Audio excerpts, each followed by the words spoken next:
तोपर्यंत आरक्षण भेटत नाही तोपर्यंत आम्ही मुंबई सोडणारच नाही। अजून जर दादा म्हणले की आपला सैनिक अजून गोळा करा तर आम्ही आमच्या घरची लहान मुलं सुद्धा घेऊन मुंबई जाम करणारच आणि आरक्षण घेऊन जाणारच। या शासनाला एक सूचक अशी मनोजदादा जरांगे यांच्या माध्यमातून एक सूचना आहे, या ठिकाणी आलेले सर्व मराठे आरक्षण घेतल्याशिवाय एकही मराठा मुंबई सोडणार नाही। पिलावळा बोलली ना, मुंबई मध्ये येऊन देणार नाही। पट्ट्या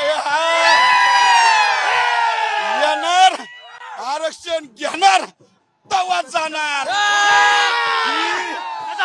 सांगू शकतो की शांततेत आलो।